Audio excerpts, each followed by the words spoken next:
Barbados, get up. Good morning. Good morning, Barbados. Good morning. Good morning to you. Good morning. Morning, morning, morning. Good morning to you. Good morning. Morning, Barbados. Good morning. Good morning to you. Good morning. Morning, Barbados. Good morning. Wake up, wake up, wake up. Morning to you.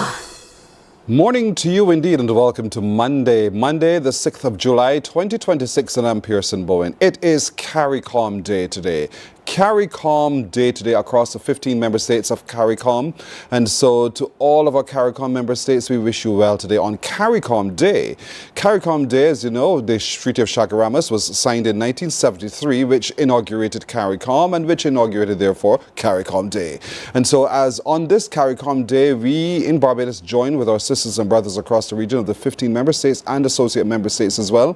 Flags will be hoisted in Guyana, as a matter of fact, which is the headquarters of CARICOM. They're having a national holiday today, and so I'm not so sure where else in the region is, but our leaders of CARICOM are meeting in St. Lucia today and into tomorrow as well, as they continue deliberating and discussing the things that are important to us as the people of CARICOM. So today is CARICOM Day, and so to all of the nations of CARICOM, we say happy CARICOM Day. As a matter of fact, in yesterday's opening ceremony of the 51st meeting of the regional heads, the incoming chair, Philip J. Pierre, the Prime Minister of St. Lucia, made this statement. He says, "History may forgive us for disagreement. It may even forgive us for delay, but it will not forgive us for failing to create a stronger, safer, fairer and more united Caribbean community." That's a profound statement.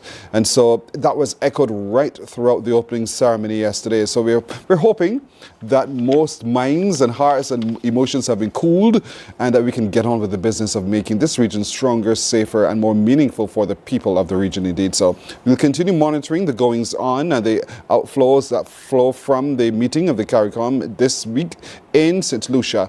And of course, in CBC News, we will continue to report those details to you.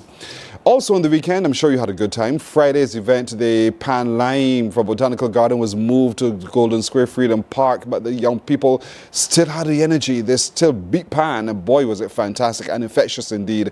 And so I'm sure you had that as part of your plan for the weekend. On Saturday was the opening gala for Crop Over. The ceremonial delivery of the last gains and opening gala happened in Queen's Park and in the environs of Queen's Park. I saw many of you there, and so I'm sure you now know that Crop Over has officially started a run for a month. It will run for a further month, but I'm sure you'll get out there and enjoy yourself as well and immerse in what is the sweetest summer festival. It's still sweet for days. Then on Sunday was Pandemonium. Pandemonium, boy, did a lot of you take over the Botanical Gardens. It was good. It was really, really good indeed. And so I hope you continue to really enjoy the season of Crop Over. The sweet look at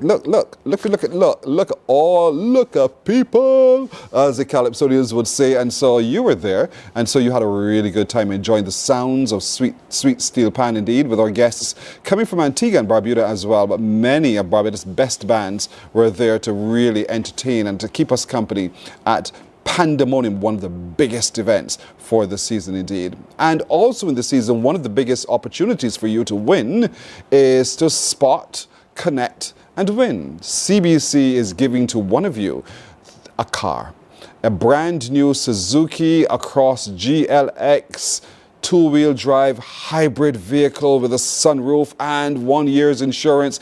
All of this package valued over $100,000 just for you. All you need to do is to spot that car on your screen. Spot it, take a picture. When you spot it, we are everywhere all over Crop Over. That car is. And so as you see it, you spot it, you take a picture of it. A very clear picture, of course. And you send that picture to us either by email or WhatsApp with your name, your address and all of your contact details. So please do. And of course, if you're going to send it by email, you send it to contests@cbc.bb, contests@cbc.bb, or by WhatsApp to 233-7356. So good luck. Spot it. It's everywhere. Should I give you a hint as to where it is? I wouldn't do that. Where it's coming to next, you have to be there to see.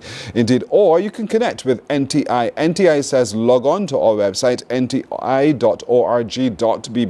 Sign up for the course that says stay ahead of the AI curve. Once you register for that course and complete that course, and it's verified by NTI, then you have an entry in. nti.org.bb. Log on today, take the course, stay ahead of the AI curve, complete the course. You can do this in a matter of moments, really. It doesn't take very long. You do it at your convenience, at your leisure, and you get it in before the 5th of August, and you have a chance to win that brand new car. You can also go to CBC Barbados, where if you test drive any Suzuki, you have an entry in. If you purchase any Suzuki parts or the service kit, you have an entry in. If you book a Suzuki service and it's confirmed, you have an entry in. If you schedule a trade-in evaluation and you're given a figure, you have an entry in. You can also get additional entries when you request financing and receive an approved finance offer. You have 2 entries because of that. So request financing, get approval, you have 2 entries in. You purchase any brand new Suzuki vehicle, you have 2 entries in. Or if you test drive the brand new Suzuki e-Power Vitara, you have 2 entries in as well. So take your chance and good luck to all of you. If you want to do some studying, or if you have someone who's studying and you're continuing to support them, the Student Revolving Loan Fund says we can help you there too. But in doing so, you can also get an entry into this Spot, Connect and Win competition for that brand new Suzuki Across GLX. So how do you do it? You go to the website SRLF Loans, srlfloans.edu.bb, and you can sign up for the Pinnacle, Parent Plus, EduFlex, or the Top-Up Student Loan.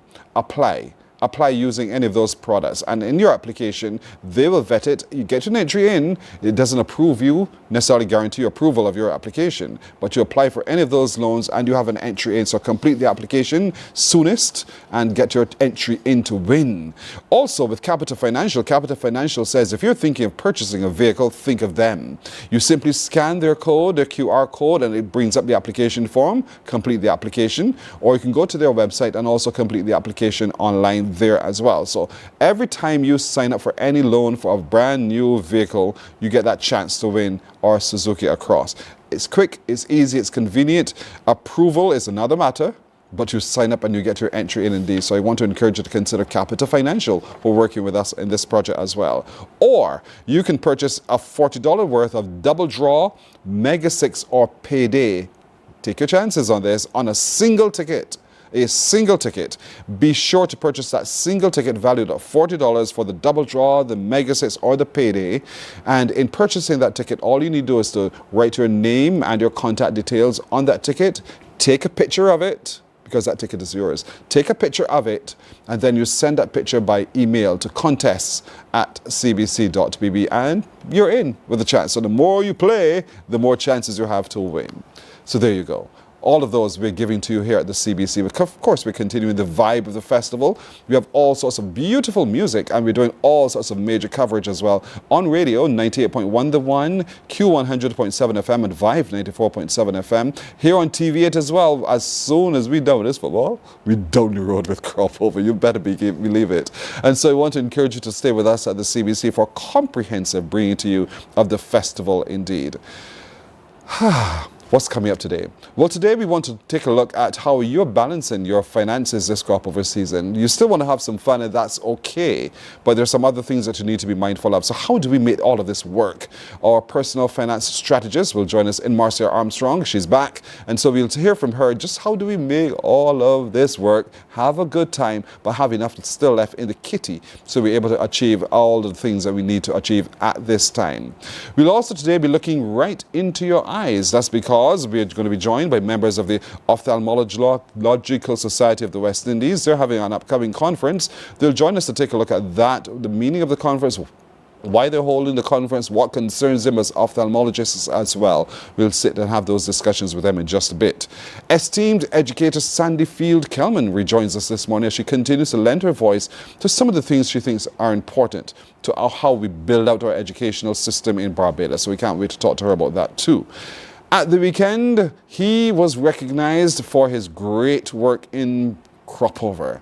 That he is Anthony Admiral Nelson, and we will connect with him even as he works this morning to celebrate with him that recognition. Indeed, it's a powerful recognition, and we join in acknowledging his contribution to the festival. And before the day is done, you get a chance to unscramble some letters with us. Plus, we'll be updating you and meeting some of our CBC 2026 interns for the summer holidays.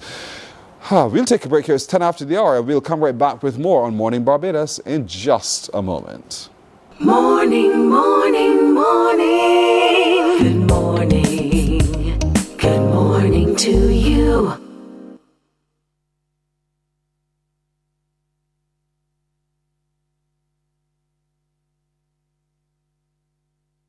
Books open your heart, your mind, and your soul.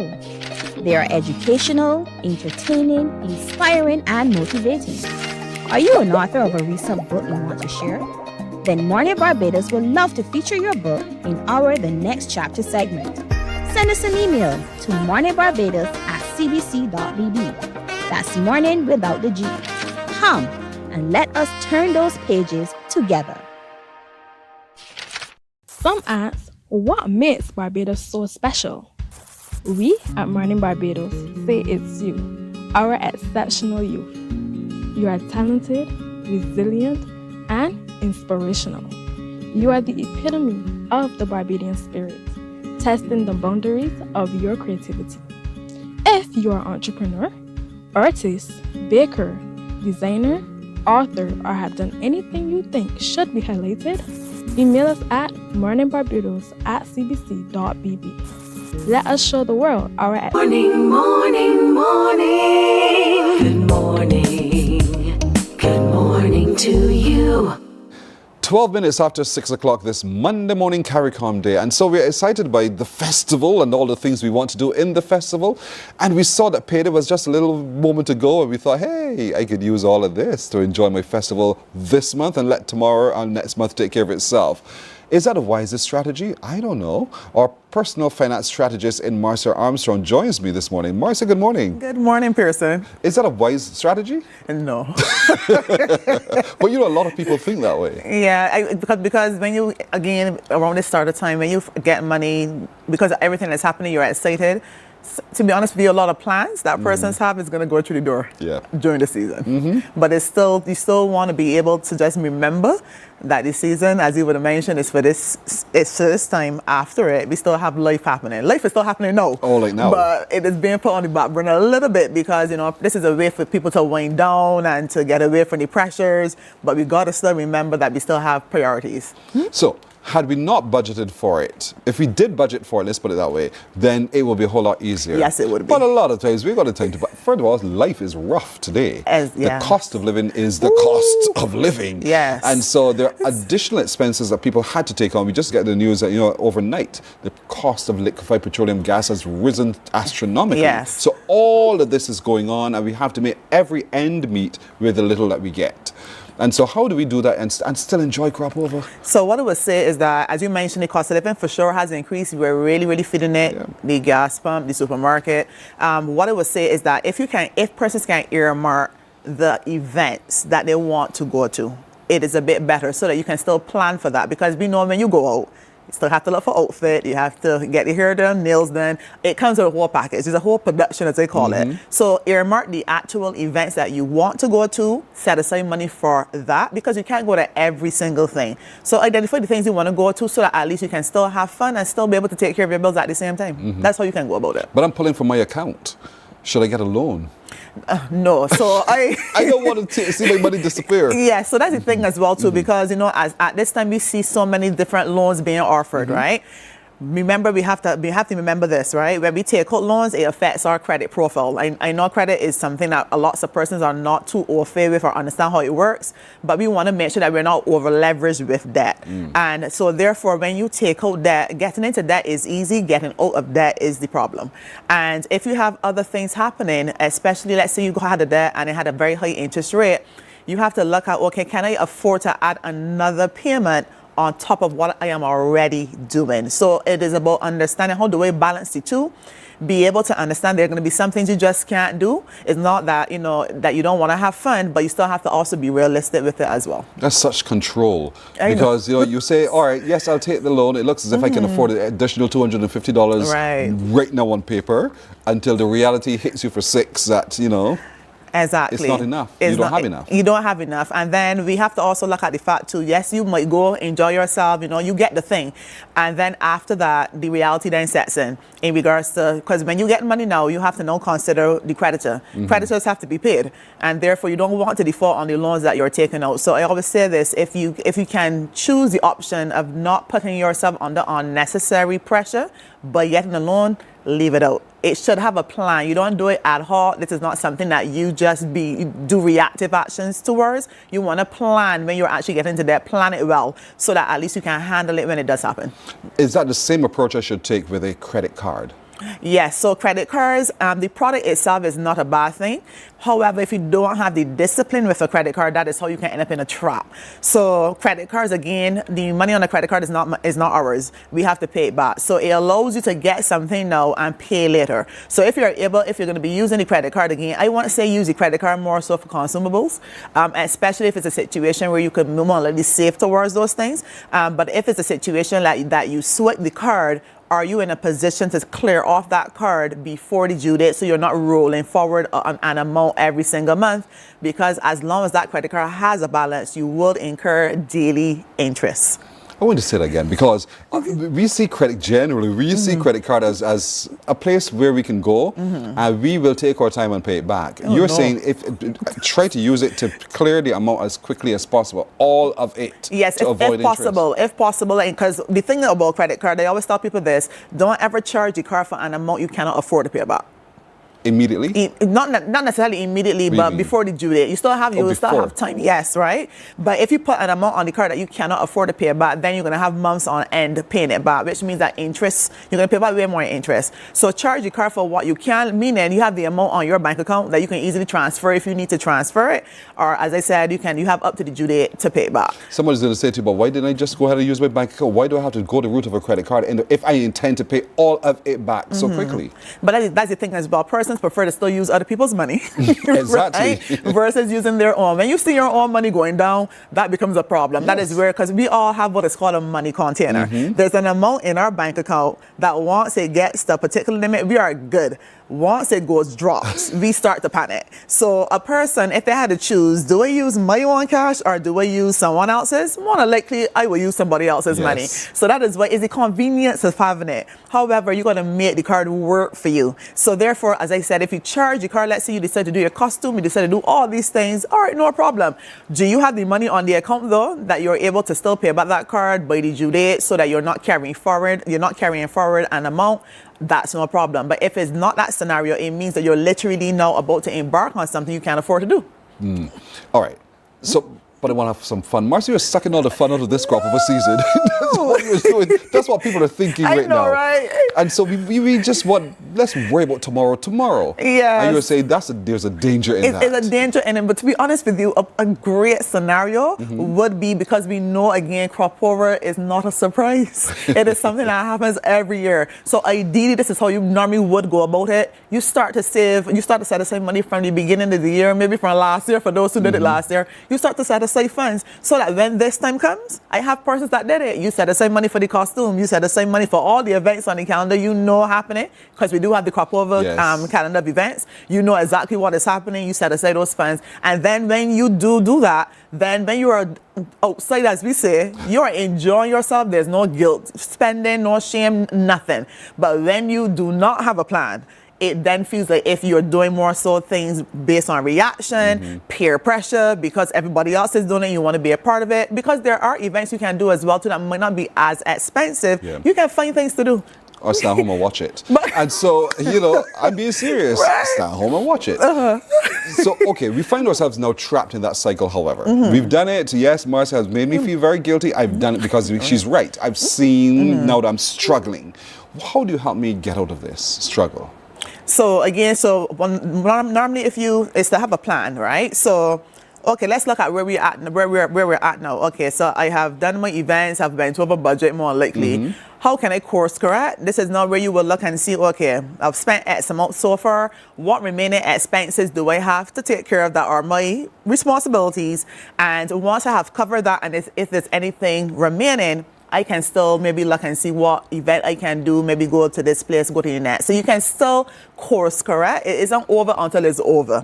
What you don't want to do though is that you get your money and you blow the entire salary or wage, and then the only thing you have left to do would be to go into debt. Right? You don't want that, or borrow from family and friends, right? Yes. So the idea here is that if you have, as I said, started your spending already, put a pause in it, look at your numbers, what do we have remaining for the month of July until I get paid again, and what events then can I do if I have something, if I have a buffer. If you're in a position that you're able to earn something else, you can do that as well if you are in a position to do so, because a budget tells you two things. You either need to earn more money or you need to cut back. Less.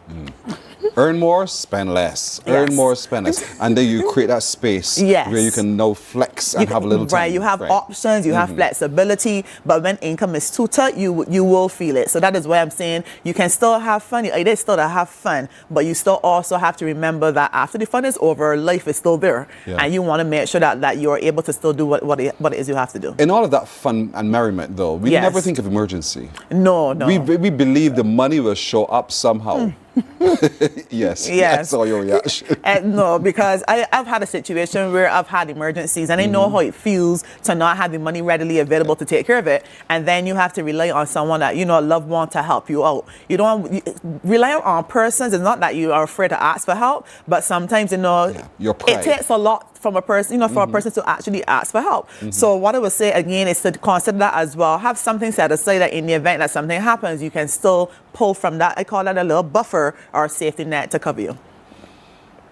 Easier said than done, and the discipline to ignore the buffer as well is easier said than done. Right. But it's critical for us to be able to manage as we go through. Yes. All right. And the other reality, folks, I know that you don't like to hear it, but back to school is coming up. The results are now in. People know exactly where they're going to school, and you have to now plan That's another for thing. that. That's Whether the child is going for the very first time into secondary school or is moving from what we call the junior level to the senior level. There are changes. Yes. And as you mentioned, because again, cost of living is high, things have increased, supplies have increased. So all these things we have to also consider as well, because when you think about it, every year around this sort of time as well, too, we see a lot of persons asking for assistance, right? So that is something I've seen coming over the years as well, too. There's a real big need, especially when it comes to back to school, in regards to helping parents with their children, helping parents get supplies, uniforms, etc. So again, this is just the reality that we are living in right now. So we want to make sure that we don't allow our actions as well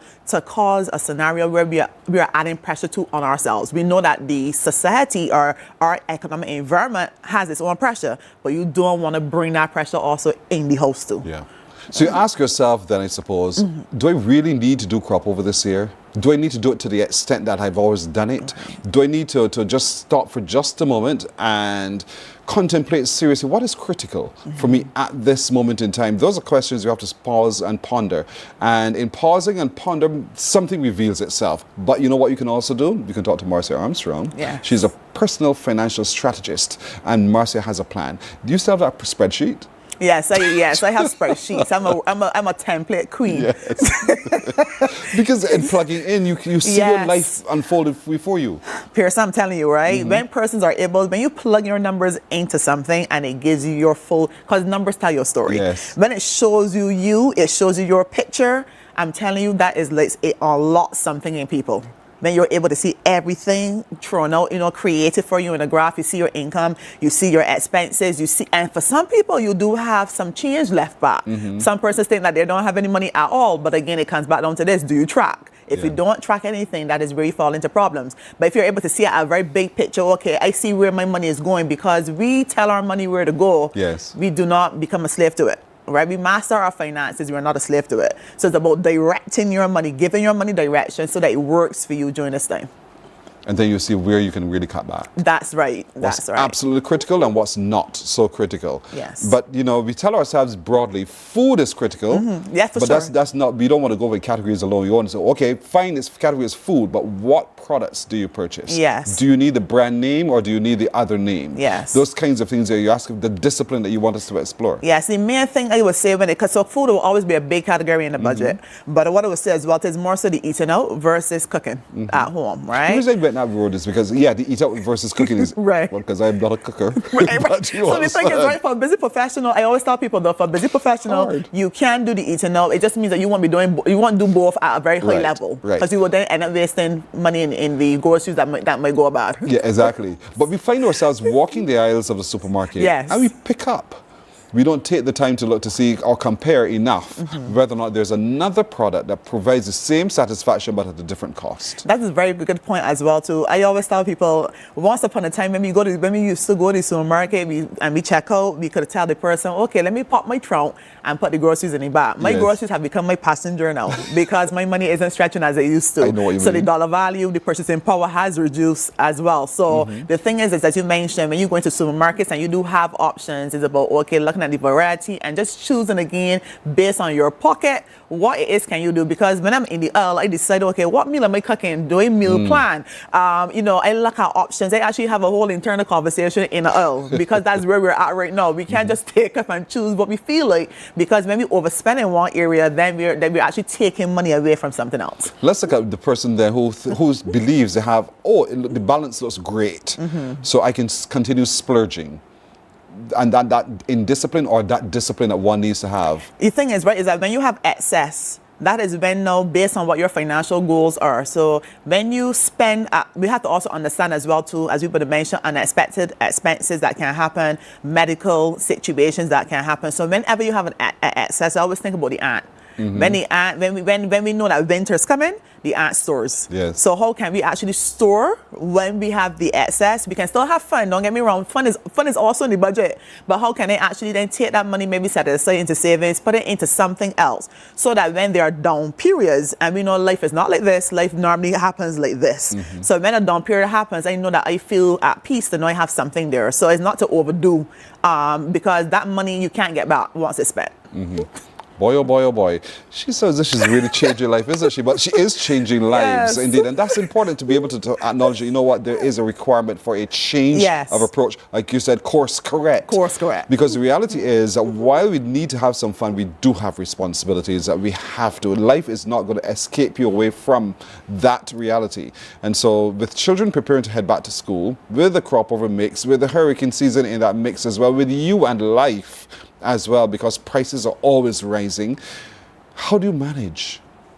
Don't despair. I know I could hear you thinking, oh my Lord, Pearson, what a thing to talk about so early on a Monday morning, man. And you look down the road and you realize it's only the 6th of July and payday is at the end of July. So many days still to travel. But don't despair. There's a way for you to stop and look at your life globally, I say, and then you see the areas in which you can really ease yourself and ease your pocket as well. Yes. Marcia Armstrong can help you with that. She's a personal finance strategist, but she's really, really good. She's patient enough. She wouldn't punish you, but she will guide you.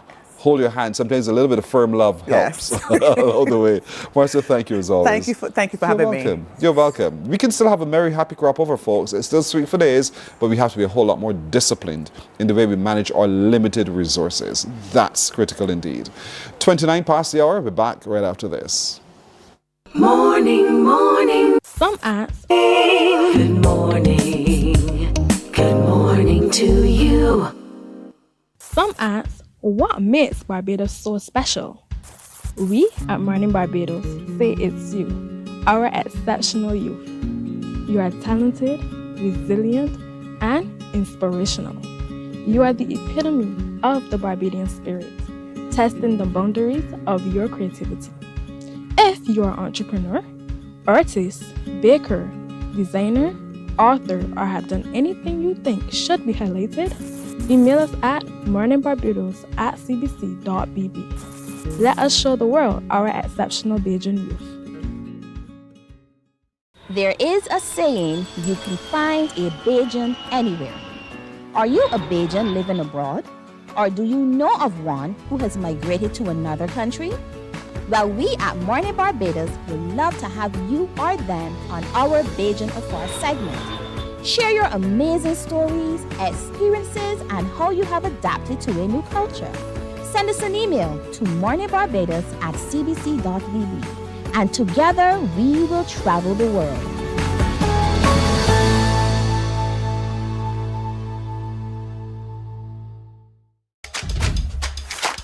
This is where Barbadian football lives. Good morning. Good morning to you.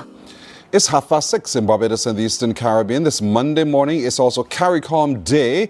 And so all 15 member states today are marking the significance of the signing of the treaty, 1973, the Treaty of Chaguaramas. And we as a people standing proud together. Our heads are meeting in St. Lucia. And of course, the news will be tracking what are the outcomes of the meeting as they unfolded. Yesterday was the opening ceremony. Tomorrow, we hope to have a moment in time with Ambassador David Comishaw, who is there in St. Lucia to get an update as to what's really been on the discussion calendar. So we'll talk to him about that tomorrow. But right now, we want to look at an upcoming conference that looks into your eyes. And how prepared are we in the region to be able to respond to what's going on ophthalmologically? And that's a big word, I know, tongue twister almost today, but the people behind the Ophthalmology Society of the West Indies is with me. There's Dr. Rajrishi Sharma. Hi, morning. He is the president, and with him from Barbados is consultant corneal surgeon at the Queen Elizabeth Hospital, Dr. Nigel Barker. Dr. Barker, good morning. Good to see you again. Good to see you again. Note the word, see you again, because I know that the society is set up for a particular reason, Dr. Raj. Yes, so the Ophthalmology Society of the West Indies, or OSWI for short, has been in existence for 38 years. Our main aim is to try and keep the standards of eye care in the Caribbean at the level it's at. We have a very high standard of eye care, thankfully, and it takes a lot of education and training to keep it at that level, so that our populace in the different islands can access the best eye health care possible. We do that in a variety of ways. We have webinars, we have tutorials, we have seminars and so on. Or our signature event, which is our annual conference. I'm very pleased to be back in Barbados again this year. We haven't been here for a number of years, and we've all missed it. But this is a forum where our Caribbean colleagues and our international colleagues can collaborate, and so make sure that our skills and knowledge base is at the cutting edge of the specialty. And so, yeah, it's going to be an exciting week. We'll break down the conference in just a little while. Given the state of challenges that you guys meet in terms of eye care in the region, how blind are we in the region? Thankfully, blind is a strong term, not blind, but I mean, there are large categories of visual impairment, a lot of which is preventable or avoidable, things like cataracts and so forth. Glaucoma is a huge condition that affects our part of the world, because of our genetic makeup and on our environment and so on. And so a lot of these conditions, if you present when you've lost vision, it can be very debilitating for you. If we can get you earlier and screen you for them and treat you earlier in the condition process, it bodes well or much better for a good outcome. Is that the same generally across the region? Absolutely, yeah. We're a collection of islands, but we're a similar people. And you mentioned the CARICOM there, we're one people really, but we have similar challenges in each island. It might be to different levels depending on the number of people we have and the age ranges and so on, but the conditions are pretty typical in the Caribbean as well as the rest of the world. What's causing it? Lots of things, as I say, we have a genetic makeup that predisposes to various conditions. We have an environment such as high UV light and sunlight, so we get changes in our lenses, which gives us cataracts. Our diet and lifestyle predisposes to having very high rates of diabetes in the Caribbean, and of course diabetes is a big condition that affects the eyes and vision. And again, in collaboration with our medical colleagues and dietitians and so on, these eye problems can be picked up very early, treated, and so try to prevent visual impairment. Dr. Barker, it seems as if you've been talking about this for your whole practice. Indeed. Do you get the sense that Barbadians are really paying attention and taking action to be able to arrest it before we get to a point of blindness? I don't think so. I find it very interesting that whenever there's an outreach, you seem to be preaching to those who already know. You get you get persons who attend for screenings who say, oh, I have an appointment in the next 4 weeks or 6 weeks. And I said, why you're here? And they sometimes get annoyed. While those who you really, really want to reach, who haven't had an appointment for years, you seem not to be able to do so. And I think a big problem is persons say, once I'm seeing, I'm fine, but because the layers of the eyes are so sensitive, it doesn't take much to switch you from seeing to not seeing well. And by the time they present, as my colleague said, things are pretty advanced. So like glaucoma, sometimes they don't realize that things are closing in from the periphery. And then by the time it gets there, it means it's pretty advanced. Good thing about cataract is that there's a treatment, but of course in the public sector there's a long waiting list because it's very common. So yeah, we really would like to be able to catch some of these things earlier. We do quite a bit of patient education, but I don't know what else to do. It doesn't seem to be getting the door open. Well, hopefully it will very soon from this conversation. Let's look at the ages. We think glaucoma, we think, okay, that's the senior part of our society. Are we seeing younger people, though, presenting with some concerns for you? Yes, as I always say, we all know of someone at school who had gray hair. So although things are older, you still have to check, because then, of course, if you have glaucoma at a younger age and you lose sight at a younger age, it's significantly more debilitating. So it doesn't matter what age you are, maybe past 20, you should still have regular eye examinations to be screened for glaucoma. Of course, if you're diabetic, then you should be screened according to the protocol, which is every year, once confirmed. Cataracts, well, if you get a cataract, as I say, it's correctable, and it impairs vision, so there's probably no need necessary to worry about the cataract. But the examination picks up other things other than cataracts. So although we may say some diseases are of the older population, like cataract, although diabetes relates to the length of time you have diabetes, you still should have your check.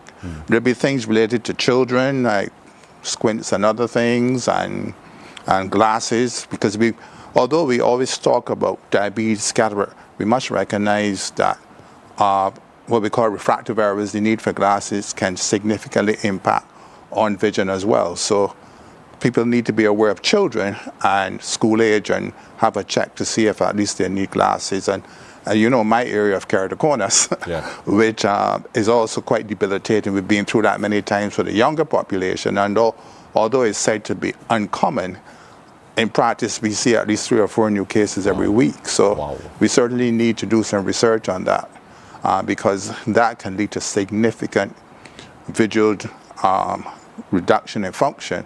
And we are talking then about the school age. So that is one thing which we've plugged many times that we need to look out for. So yes, some things are older, some things are younger, but get screened from early. Using the word screen, because a lot of screen time by our younger people as well is a challenge. I think for a lot of us adults, it's like, you're spending too much time, too close, all of those kinds of things. Is that presenting a challenge for young people generally? In general, yes, because once upon a time you hear dry eyes again when you got older, but dry eyes become more of a end result. It doesn't permanently affect vision. You can get tired eyes and as I said, dryness, but it doesn't really affect vision, but it can affect the comfort of vision. Dr. Rajwashi, we're talking about standardization of care as well, because we would want to think that everywhere across the region, the people of the region can get the highest standard. Let's talk about what concerns you as the president of the association in terms of delivery of that care. It's usually availability. So the islands have differing populations. To set up a service, for instance, as Nigel mentioned, a corneal service, requires a certain amount of investment, and you need that patient base in order to keep it functional. So if you have a very small population or a disease entity that's not prevalent to the level that you require full service, then it's beneficial to know you have those services in different islands, so patients can travel in between the two countries to get treatment. So you would, in Barbados, for instance, you have almost every subspecialty of ophthalmology covered because you have a large population and you have a need for service. But in other islands, it's not the case. And our job in OSWI is to try and direct our colleagues as to where treatment and service is available, such that when they have patients that require it, they can send them there at a reasonable time frame and cost. And we've only just scratched the surface, but this conference coming up brings together a number of industry specialists to look at a number of areas. And I want to take a look at that and those areas right after this break. Morning, morning, morning. Good morning. Good morning to you. This is where Barbadian football lives. Every Monday from 8:03 p.m., step onto the touchline. A 30-minute show featuring the BFA Premier League. Join Anmar Goodrich Boyce and Damien Best as they review the action. The goals, the grit, the glory, and the stories shaping the league. From kickoff to the final whistle, this is your front row seat to Monday Night Football. Touchline, bringing you closer to the BFA Premier League. See you on the touchline, live on TV8. Touchline, sponsored by Dasani. Live first, Dasani after. And Powerade. Pause is power. Preserve your personal priceless memories. Here at CBC, we transfer VHS, DVDs, Beta, U-matic, and DV-cam tapes to modern digital formats. Safely, quickly, and affordably. Call CBC on 46754. Morning, morning, morning. Good morning. Good morning to you. We're with Dr. Raj Rishi Sharma, who is the president of OSWI, and with him is Dr. Nigel Barker, consultant corneal surgeon at the Queen Elizabeth Hospital. We're looking at this simply because there's a conference coming up that takes a look into our eyes and to see whether or not our practitioners are operating at a level, and they are, with which we are very, very pleased. And so when they bring the industry leaders together, they're discussing a number of important subjects. So who's coming? And when is it happening? And those kinds of things we'll talk now to these gentlemen about. So Dr. Raj Rishi, talk to me a little bit about the conference. When is it? Where is it? And what's going on? So the conference will start on Wednesday in Essential, where we have a series of educational sessions from lectures, tutorials, seminars, and so on. We have workshops, which we call wet labs or dry labs, depending on if they're in microscope and in theatre or in a classroom, where we can have skills transfer sessions. We have a wealth of experience coming from different islands in the Caribbean, Trinidad, myself, Barbados, Dr. Barker, Jamaica, Antigua, Guyana. All these countries are sending their specialties here to deliver education as well as to take education back to their countries. We have speakers coming in from the United States, from the United Kingdom, and from Canada.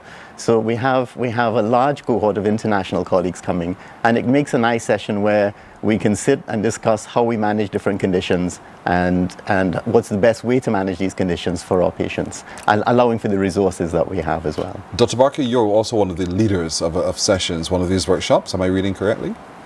Yeah, I'm actually chairing the first session on Wednesday on my specialty, cornea, on Wednesday. But I should add also, we also have collaborations with the Bascom Palmer Institute. So they're putting on a session on one day, and also Morphe's Eye Hospital in London. So we have like group sessions, symposia with teams, which we change around the years so that you can get a different perspective other than from the region. What is all this designed to do, Dr. Raj Rishi? I mean, you could have stayed in your respective areas and said, hey, what's happening with you over there in Barbados, Nigel? And Nigel will respond and you share. But you brought everyone together. And you say, come together as an industry, as ophthalmologists. Let's talk a little bit about our work and what's groundbreaking, what's new in terms of techniques. Why are you doing this? Well, as I say to my trainees in the hospital, I can't do my own cataract surgery, and I'm going to hopefully get old enough one day to require it, and maybe other eye surgeries. And so if I don't take the requisite time now to bring people together and train and educate everybody so that we're at the cutting edge all the time, I will suffer. And I use myself an example as all the people of our respective countries. If we don't keep our knowledge and skill base up to date, we're not doing them what they've challenged us to do. Most of us were educated in public schools, in government schools and universities and so on, and this is paid for by taxpayers. So they've invested in us to bring back the best to them. And that is what I see our remit is in doing this conference. How many people are you expecting to have? We have a mixture of doctors and nurses because, of course, in order to carry out our work, we have ophthalmic assistants and technicians and nurses. So we have a main conference, which is a doctors' conference, but we also have a nursing and technicians conference that runs parallel. And so in all, we're expecting about 180 delegates to turn up.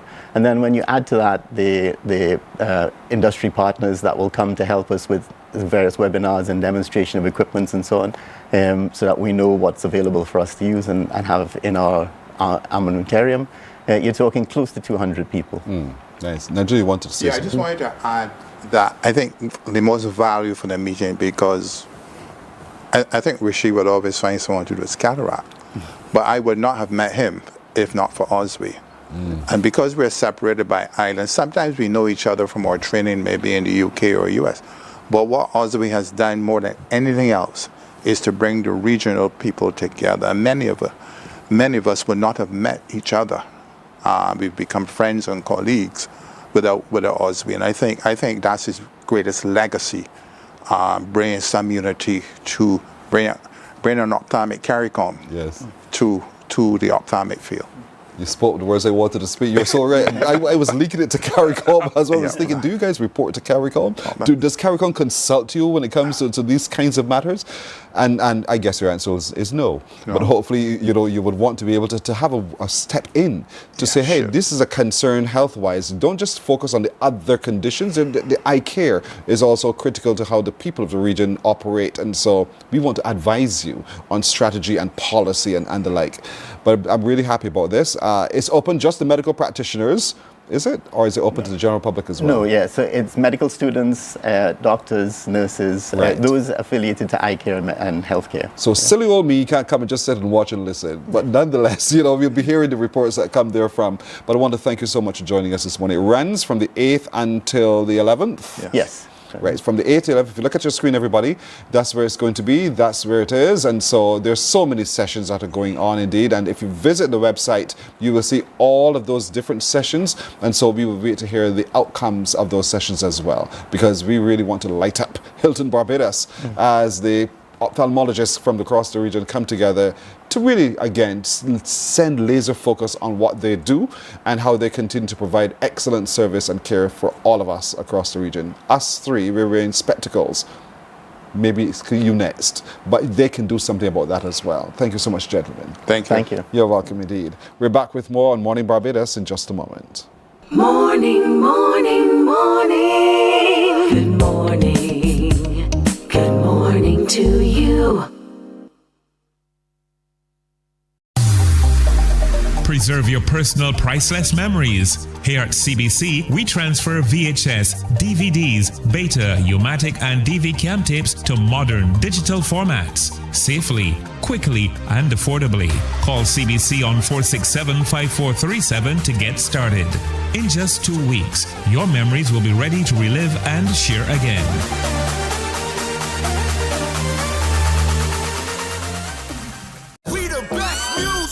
Are you ready to turn it all the way up? We make you feel good. Your #1 party station.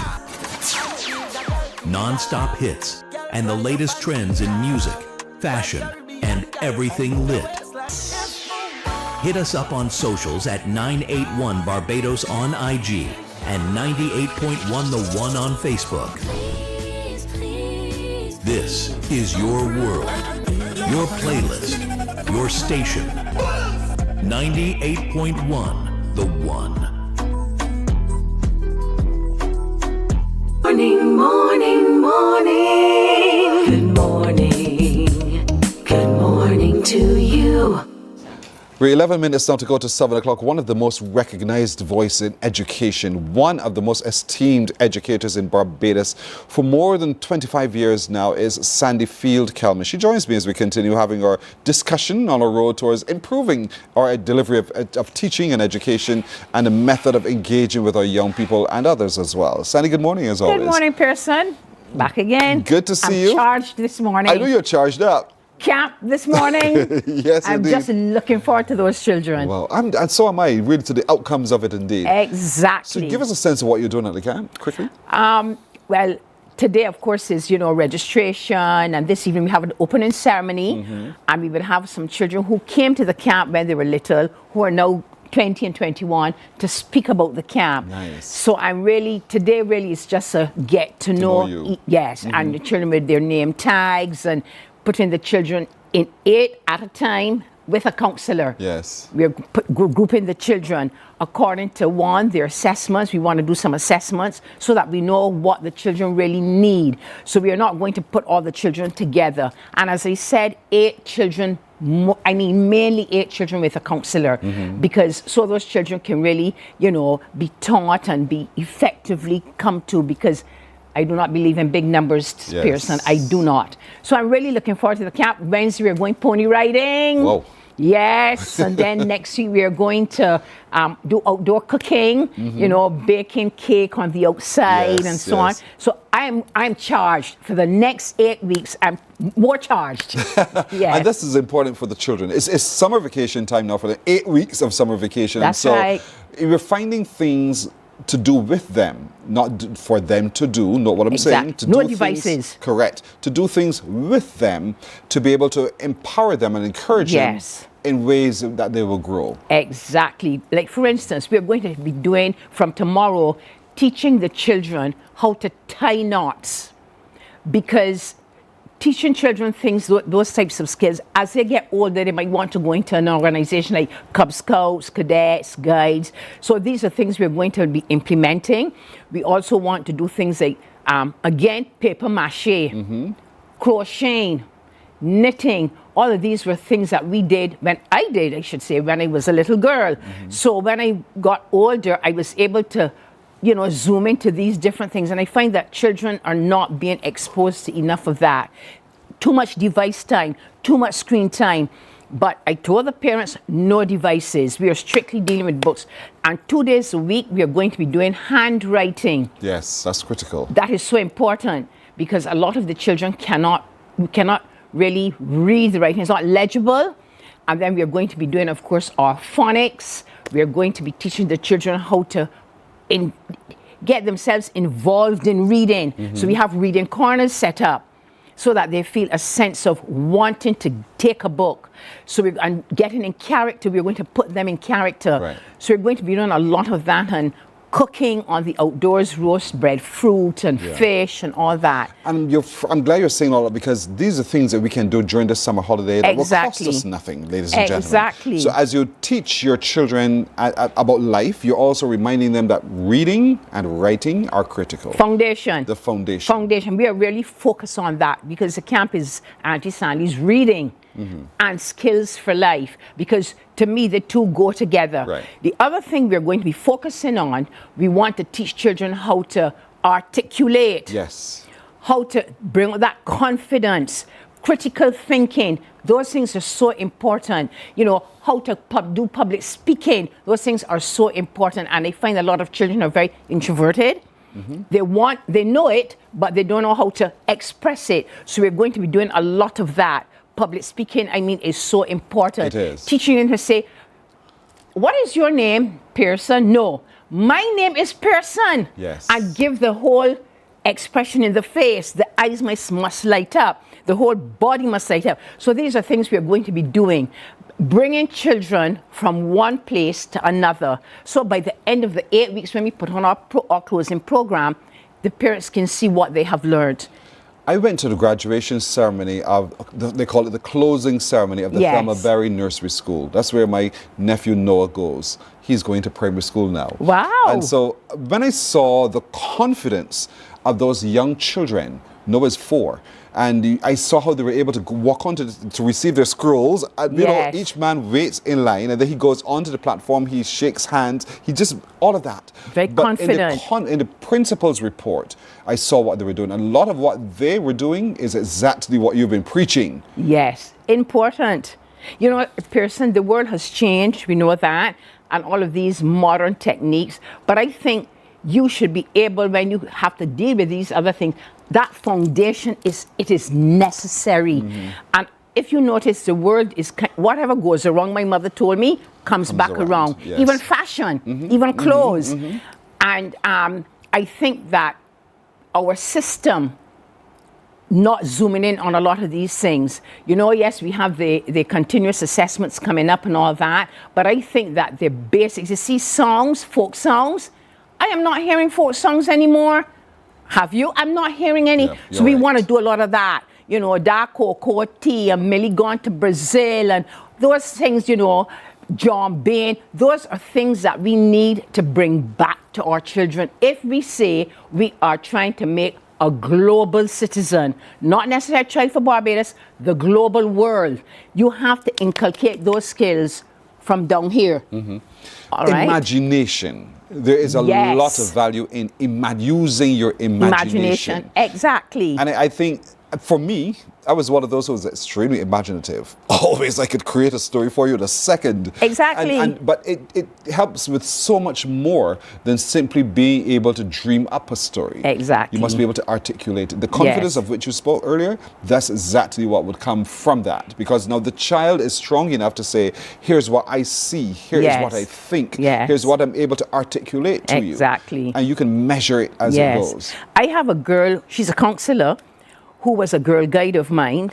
She's a big girl now. And you should hear the song that she created, the theme song for the camp, you know, about Auntie Sandy in 25 years. I mean, it's not, you know, the greatest melody, but I cannot believe that how she has put that together. And she is a girl that had 1 or 2 challenges, but she said, Auntie Sandy, so this evening at the opening ceremony, she's That'll going be to fun. sing Beautiful. this theme song that she created, you know what I mean? So these are things that, and she would have gotten a lot of those skills when she was in guides Yes. as a young girl.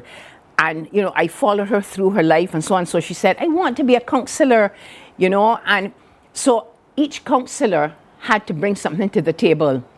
Like the Sea Cadet guy had to bring tying knots and so on. Another girl, she did the paper mache. Another girl, she's doing painting on canvas and all. First aider, Right. they have to do CPR. And these are things that they will do this evening in front of the parent. Right. So that the parent has an idea. It's not a camp just, yes, to read, but we want also when we are doing our reading, we want to do a lot of sounding, pronunciation, expression, because these children will, a lot of them are 6, 7, 8, 9, 10, 11. And I really do think our educational system, Pearson, right? We are not zooming in on a lot of things that our young children, you cannot wait until the child is 11 or 12 to try to teach a child to write. You have to do that from down 4 or 5 years old. So I'm saying that these are the things that I think the school education system, and we need to speak about it. You need to engage John Public to let them tell you what, because it's our children, what we want and what the children need. So I think, you know, common entrance, yes, you know, that's the talk now, continuous assessment and so on. But I do not think, and I make no apologies about this, I do not think that enough is being said and done for John Public, which are the parents, about continuous assessments. People do not really know where it is going, Pearson. Okay, and I make no apology. I'm a school teacher, and I myself, not sure. But because I'm not sure, I'm still going to do what I know it is to be done. But these children forget continuous assessment, all right? And you cannot expect a child at class 3 to focus in and zoom in on continuous assessment. Continuous assessment needs to start, everything starts down here. And until we get down here right, up there will stand up. So I really think the authorities need to go back to the drawing board. It's very, very important. But yes, Pearson, the children are going to be exposed to lots of things. We are going to go all around the island and look at all the different places of Barbados, because I think, Bob, the children need to know their country. They really do. And that came starkly to our mind when we were doing the Junior Minister of Tourism assessments as well. A lot of children are not exposed sufficiently to all that Barbados offers and the places of Barbados as well. All the springs and so on. They need to know all those things. They need to get out. That's so use a summer vacation, folks, to get out with your children. Take them around the island. Introduce them to new places and roads and look at the bush. Teach them how to climb the Dutch tree. The cherries and all of that. That's right. Get out with the children. They will love you for it. They will never forget that moment in time or those moments in time. And so this is part of developing the child as well. And then you will see their vocabulary will increase, their ability. And then you come home, you ask them to write. Write for me. Write for me. Where we've been today, the things that you experienced today. And you will see that skill flow from it because they've had a good time while they were doing it. Sandy, time is against us. I know your time is against you too. You have a lot of work to do. That's right. As always, thank you so much. I'm looking forward to seeing those children. I can't wait. I'll hear the reports. It's a pity you cannot come to the opening ceremony. I will hear the reports. You better believe it. Thank you so much as always. Thank you so much. Have a wonderful day. Likewise. Esteemed and excellent educator Sandy Field-Kalman with us this morning. We'll take a break right here. We're back in a moment. Morning, morning, morning. Good morning. Good morning to you. Are you ready to turn it all the way up? We make you feel good. Your #1 party station. Non-stop hits and the latest trends in music, fashion, and everything lit. Hit us up on socials at 981 Barbados on IG and 98.1 The One on Facebook. This is your world, your playlist, your station. 98.1 The One.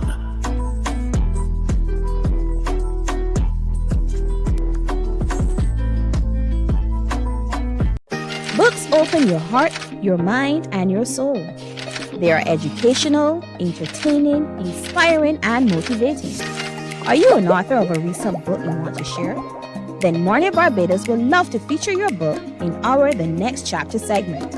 Send us an email to morninbarbados@cbc.bb. That's morning without the G. Come and let us turn those pages together. Some ask, what makes Barbados so special? We at Mornin Morning, morning. Good morning. Good morning to you.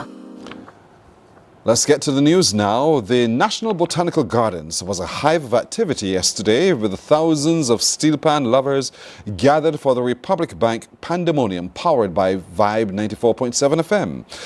The patrons started to gather even before the event's 2 p.m. start to take up their vantage points.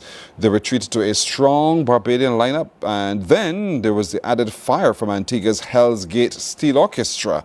The 1945 founded Hell's Gate was one of the major attractions of this year's event. We will have the full story from Pandemonium tonight in CBC Newsnight. Cultural and creative practitioners should be able to earn a living all year round, not just during crop over. That assertion from Minister of State in the Prime Minister's office with responsibility for youth and culture, Shane Archer. He was speaking during the opening gala and ceremonial delivery of the last skeins at Queen's Park at the weekend. Anesta Henry has that story. These dancers performing at the ceremonial delivery of the last skeins are part of the hundreds of cultural practitioners who bring the summer festival to life every year. Minister of State in the Prime Minister's office with responsibility for youth and culture, Shane Archer, says it is because of them that culture must not be stored away in a bag after Kadooment. He says culture must live, work and earn all year. When we say creative economy, we are talking about lives. We are talking about rent, mortgages, school fees, equipment, pensions, savings, contracts, licensing, touring, export, digital modernization, and respect.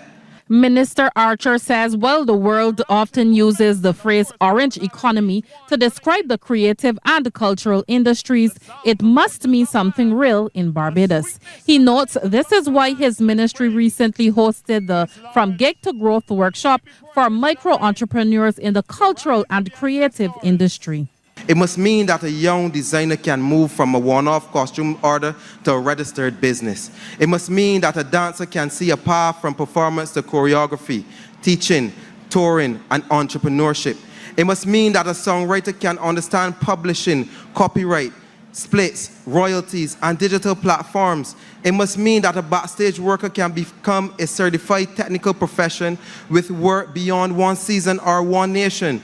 And Minister Archer believes too many cultural icons have spent years contributing to national life without building the protection they deserve for themselves. He adds this is part of the reason the discussion on portable benefits becomes important. Many cultural practitioners know that reality better than most. A dancer may work on 3 productions in 1 month. A sound engineer may move from a church concert to a fete, to a corporate lunch, to a national event. The photographer may cover rehearsals, a private event, a festival stage, and a wedding in the same week. A costume maker may employ others for a season and then return to individual work after the road. Social protection has to catch up with that reality. Talent should not mean insecurity. Flexibility should not mean vulnerability. A worker should not give decades of skill to the culture of Barbados and reach later life without the protection that every worker deserves. The 2026 Cropover stalwarts and outstanding sugar workers were honored during the event, including the CBC's very own Anthony Admiral Nelson. Onesta Henry, CBC News. Well, Barbadians are paying more for liquefied petroleum gas from last night. According to a release from the Government Information Service, the 100-pound cylinder is now retailing at $182.81. That's up from $166.39, while the price of the 25-pound cylinder has increased from $46.70 to $50.80. The 22-pound cylinder has moved from $41.26 to $44.87, and the 20-pound cylinder now costs $40.70, up from $37.51. Government is moving to get Barbadian men and boys to take more active roles in caregiving. This is happening through the Share the Care National Public Relations Campaign. The campaign champions this recently enacted paternity leave legislation and is being spearheaded by the Ministry of People Empowerment and Elder Affairs in collaboration with the Bureau of Gender Affairs. It was rolled out aboard one of the Transport Board's electric buses. Minister of People Empowerment and Elder Affairs Adrian Ford says the drive urges men to care for their immediate relatives, extended family and those within their communities. It's out from us as a government for men to take responsibility of their circumstances and equally ensure that those around them have all the tenets for success. I am happy today to be part of this campaign led by the Bureau of Gender Affairs, who are working assiduously to ensure that the virtues of Barbadians, whether male or female, are heard, appreciated, and understood across the board. We as a government have said from the inception that men must be an equal part of the gender-based conversation. And we have said that paternity leave must not only be a part of men's imagination, it must now be part of the active conversation. The minister notes that the campaign is also encouraging men to be good role models in society, particularly for those young men in dire need of guidance. Because we believe that once these young men are given the experience and their minds are scratched with the new experience, once it is good, they will never go back to the old dimension. So men, take charge, take full responsibility for looking after not only your immediate families, they say, but the entire Barbados, because we will have a better Barbados when this happens. There must be an unequivocal relationship between mother and father, and so that relationship can redound to the benefit of all Barbadians. To sports now, the West Indies will be aiming for first innings lead over Sri Lanka when they resume day 4 of the second test in Antigua. Resuming yesterday on 58 for 1 at the Vivian Richards Stadium, the Caribbean side closed the day on 318 for 4, replying to Sri Lanka's 549 for 9 declared. Shea Hope is on 86, while Graves is on 85. Those two in a crucial 174-run fifth-wicket partnership. John Campbell has added 72. Here are the highlights.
And that's news and sports right here on TV8 this morning. We'll take a break right here. Morning Barbados is right back right after this.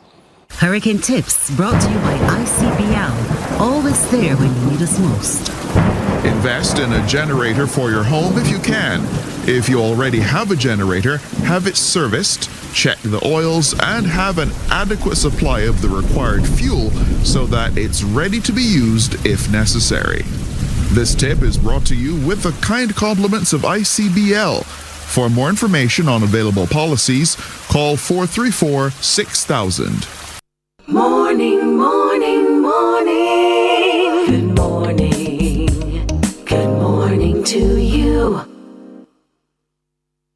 Some ask, what makes Barbados so special? We at Mornin Barbados say it's you, our exceptional youth. You are talented, resilient, and inspirational. You are the epitome of the Barbadian spirit, testing the boundaries of your creativity. If you are an entrepreneur, artist, baker, designer, author, or have done anything you think should be highlighted, email us at morninbarbados@cbc.bb. Let us show the world our exceptional Bajan youth. There is a saying, you can find a Bajan anywhere. Are you a Bajan living abroad? Or do you know of one who has migrated to another country? Well, we at Mornin Barbados would love to have you or them on our Bajan Afar segment.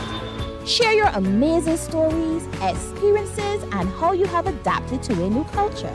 Send us an email to morninbarbados@cbc.bb. And together we will travel the world.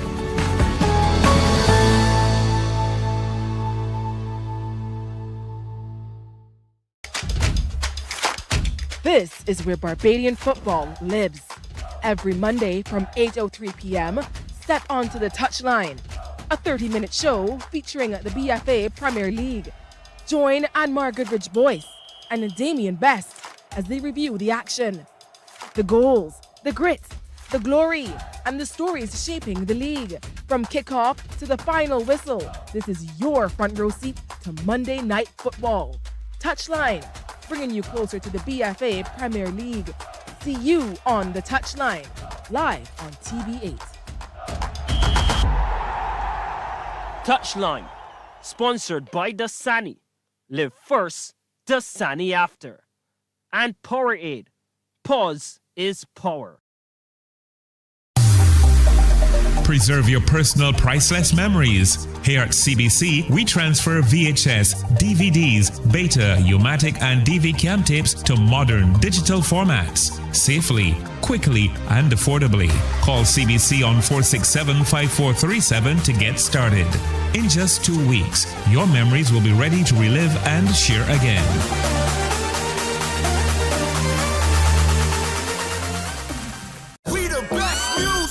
Are you ready to turn it all the way up? We make you feel good. Your #1 party station.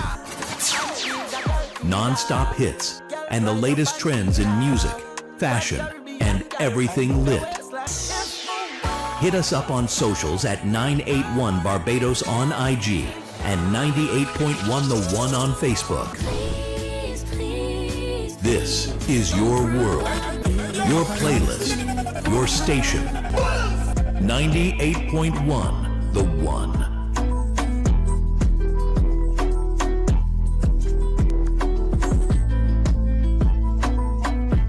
Books open your heart, your mind, and your soul.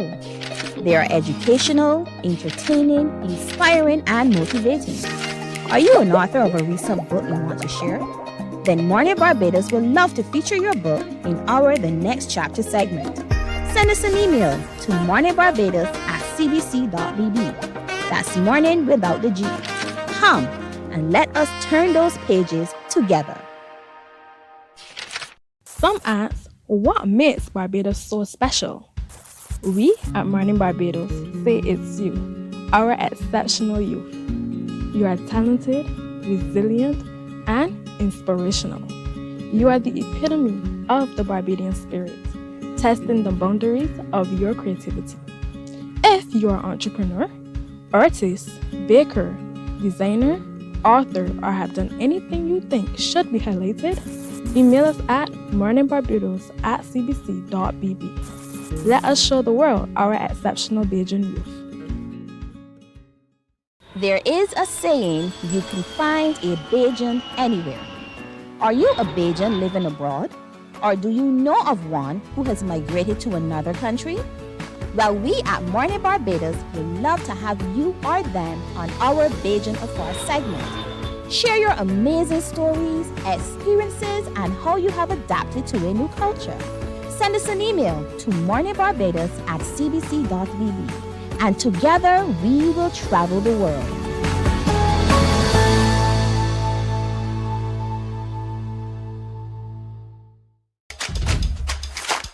This is where Barbadian football lives. Every Monday from 8:03 p.m., step onto the touchline. A 30-minute show featuring the BFA Premier League. Join Anmar Goodrich Boyce and Damien Best as they review the action, the goals, the grit, the glory, and the stories shaping the league. From kickoff to the final whistle, this is your front row seat to Monday Night Football. Touchline, bringing you closer to the BFA Premier League. See you on the Touchline, live on TV8. Touchline, sponsored by Dasani. Live first, Dasani after. And Powerade. Pause is power. Preserve your personal priceless memories. Here at CBC, we transfer VHS, DVDs, Beta, U-matic, and DV cam tapes to modern digital formats. Safely, quickly, and affordably. Call CBC on 467-5437 to get started. In just 2 weeks, your memories will be ready to relive and share again.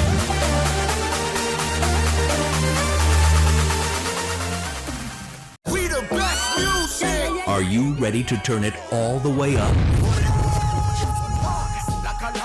We make you feel good. Your #1 party station. Non-stop hits and the latest trends in music, fashion, and everything lit. Hit us up on socials at 981 Barbados on IG and 98.1 The One on Facebook. This is your world, your playlist, your station. 98.1 The One.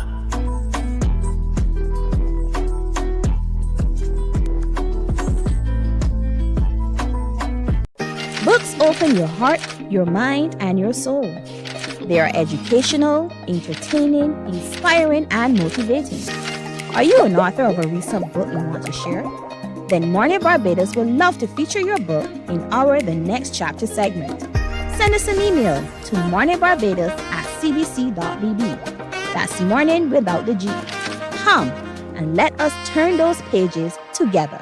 Morning, morning, morning. Good morning.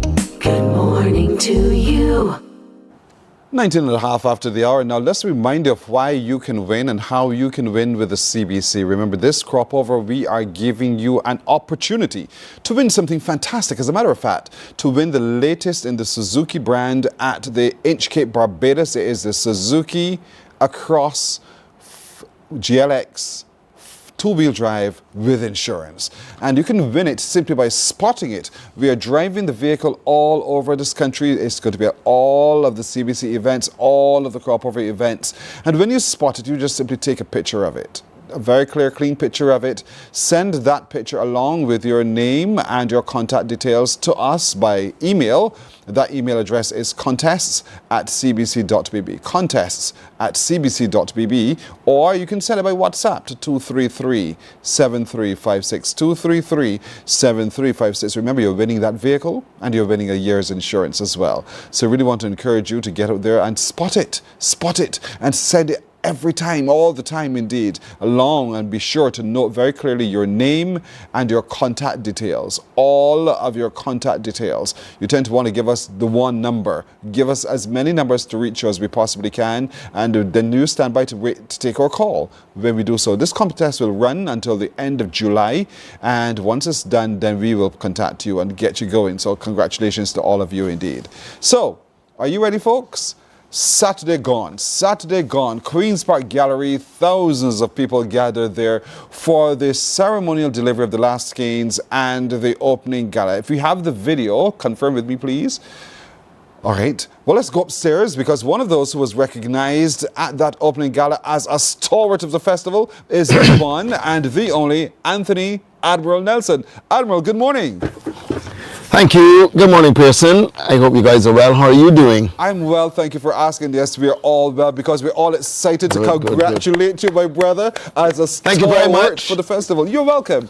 What does it mean? I have the video. You want it? I share the video, but clearly they don't have it ready to share with you and all the rest of the people.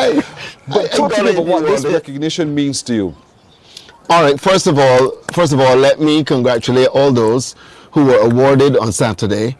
I want to also thank the National Cultural Foundation for thinking about me this time around and giving me a nice award. I really do appreciate it. Thanks to everybody at the NCF for this. Person, as you would imagine, recognition is always good. It's not something that I sit down here and work for or, look to get. If it happens, I appreciate it. I enjoy it. But most of all, I enjoy the work I do. I love what I do. So that to me is, most important. But I thought it was quite a nice gesture by the National Cultural Foundation, and I really do thank them for the award. Yours is one of those voices, and it's odd enough because in the citation before you were presented, the words were almost similar to what I wanted to say to you this morning. Yours is one of those voices. When we hear your voice, we know crop over is on. When we hear your voice and your comments as well, we know that this is a man who has taken time to study the art form, who understands from the music part of it to the writing of it to the performance, all of it. When did this interest in crop over, and not just crop over alone, but the performing arts of crop over, how did that come about for you, this interest? Started a long time ago, Pearson. The early days at Radio Fusion, when I was given just a transmitter, a hand transmitter, something with a little antenna. Marty. Yeah, Marty, yes. And I would go across to Queen's Park and put it out there, and we would have our sessions. I remember Terry Mears being a part of that, and we used to have a committee, about 5 or 6 people, and we would do commentary back to the radio station, and the artists would come out and we would talk with them. And after a while, you got so involved in it because it was so topical. Really, really nice and interesting. And I just became a part of it at that level. And then, of course, there was my connection to Trinidad. Yes. Which helped me to create a connection to Trinidad for the Barbadian artists. And I would say this to you, people like Spice and Company and people like Director and even Mighty Gabby, I will tell you that I was totally responsible at the time for getting that music for them into Trinidad through a group called the Downtown Outlaws, who existed at the time on Frederick Street. And all of a sudden, this whole concept of a Bajan invasion start to reach ugly head. And I say ugly, Pearson, because at a time, Trinidadians were getting very concerned as to the so-called invasion of the Bajans. The Bajans were coming in strong.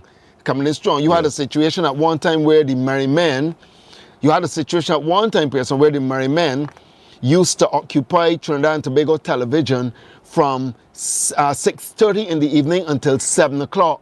And I say 6:30 until 7 because at 7 o'clock they would have their local news called Panorama. And the Merry Men would occupy that all the time.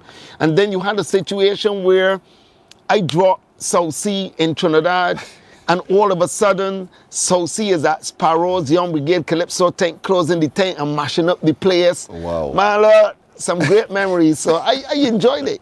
I enjoyed that, man. But you know, you're able to dissect music and dissect lyrics and dissect, I mean, like clinically, that takes a lot of practice. It takes a lot of knowing. So how do you go about it so that you're able to be so clinical in your assessments every time we hear you do commentary? Well, simple. The thing in Calypso, I don't look for the singer. The Barbados competition is about ability of singer. For me, real Calypso is message delivered, the content of the message, the effectiveness of the message. If you concentrate on the Barbados Calypso competition, you could get carried away with something called the singing talent. It's not fair to the Calypsonian. That was not the reason for the Calypsonian. The Calypsonian is a storyteller. The Calypsonian is the person who brings the message from the ghetto to the stage. It is not about the person who has the most magnificent voice. Now let me also say this. The person who has a good voice most likely would be the person who delivers a clearer message. But then, if you say that, where do you put Chalk Dust? Yes. Where do you put people like Black Stallion? Where do you put people like Playboy and all them fellas and Romeo, who would have gone before, who delivered great messages? Classic ain't no big time singer, but every year he's so consistent. The great Carew, he was not a big time singer, but in his time he was very consistent. So you see, we have to be careful where we skew the competition in believing that the best singer is the person who's supposed to win this competition. And let me say this to you. Fortunately for Barbados, our good Calypsonians are good singers. Yes. iWeb, for instance, when you look at Adrian Clark, Mighty Gabby, these are good singers, but Plastic Bag wasn't. But Plastic Bag was extremely consistent, and he was a real storyteller. So these are the things that I look for. The differences, the tentacles of the Calypso thing. When I look at the judging and I look at the one of the things I believe in the Calypso competition is that the crowd response should be one of the major things because you ask the crowd to come to, in this case, Kensington Oval. Barbadians, I could tell you, most Calypso crowds respond to effective things, effective topics, the way topics are handled. So you can trust them some more. Put more points in place for the crowd.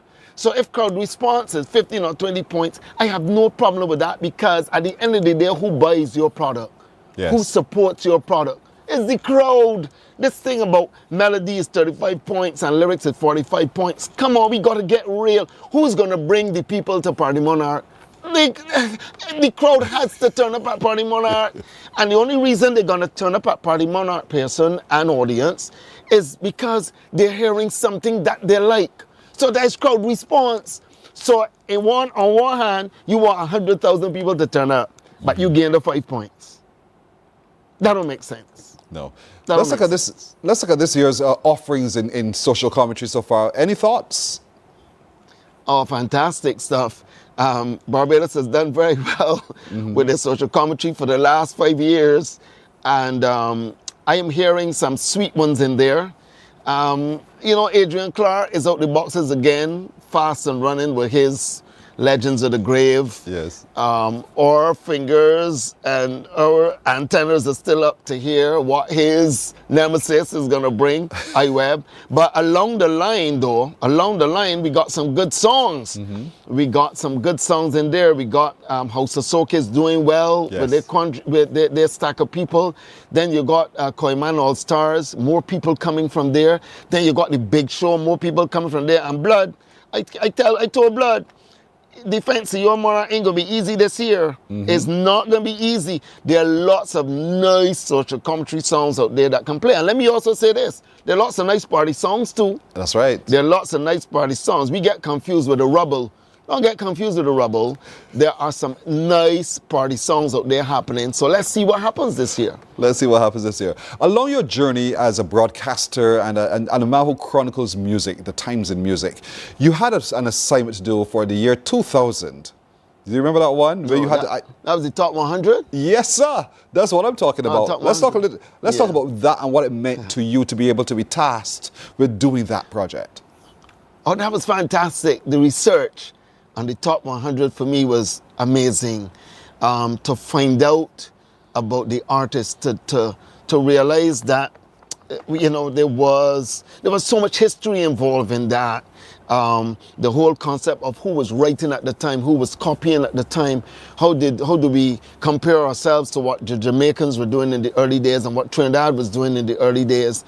And during that process of looking for all that information, I found out so many things like Beautiful Barbados was one, to me, of the things that I found out that shocked me. To realize it wasn't written by the people who we felt had written that song. That was written by a guy sitting down in a bar one night and was half drunk, enjoying Barbados, and was just singing this song like a drunk man. And a musician picked it up and ran with it. No name, no blame, me rest in peace. And that was the story of that song. That is a story that was told. And there's so many of those songs down the line when you realize Joseph Niles, as great as he was, never wrote a song in his life, but sung all those gospel songs that, as he told me in an interview, because I used to have Joseph Niles so often on my show, and he says, Admiral, I used to sing the songs that the gospel people in Barbados never sung.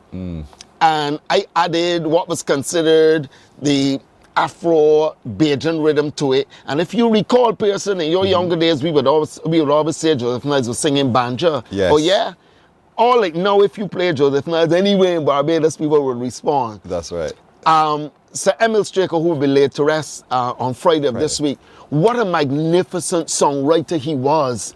When you look at folklore, when all the other folk groups were doing Millie Gone to Brazil and all them songs from overseas, Emil was writing Minnie Moore, Big Rock, Nut Seller, Sam Lord. I mean, so I like research. I'd like to know that, you know, you could get that energy and that knowledge and do those things. And that's why I'm planning to do a book. Oh, interesting. Let's talk a little bit about that. No, I want to do it. You have to chronicle that history. Yes. I have so many interviews over the years, Pearson. I got Marshall Montana at 12 years old. I have that interview with Marshall at 12 years old. I have about 14 interviews with Sparrow. I got interviews with Merchant Lion, the same Emil Straker, you name them, A Million by Gabby. I mean, what am I going to do with all that information? So we'll see. Write it in the book. And I'm glad you went there because that's exactly where I wanted to go next. Because in you, it's a repository of so much information, so much data. Yes. And then outside of you is like, when God forbid, Admiral goes, what happens next? Who rises? What concerns you about that as it relates to someone who rises to the cream of the crop and are saying, you know what, I will take on some of the work that Admiral is doing. I want to be able myself in my presentations, whether on air or in spaces, to be able to speak with the authority that Admiral is able to do and that we all recognize. What concerns you about that happening? I'm not afraid of it. It's going to take time. I met with a youngster called Kwan. We all know Kwan. And Kwan gave me an energy that I liked. And I spoke to him on festival stage, on and off on festival stage. And I said, Kwan, will you be willing to continue this, to handle festival stage, to look at the history of the music and stuff? And then, he said to me, yeah, I'm very interested in doing it. So I would safely say, yes, I have found maybe somebody, and if he's hearing me now, Kwan, we made a commitment, so you got to live up to it, yeah. But I can't be here forever, and it has to roll on. I'm doing some work. I was asked by the museum to do a little bit of work with them. I want to give the museum that whole cadre of music that I've got. My music is well chronicled, dates, all types of things. So I want that when students want to reflect, that they can go and ask a question and get the information.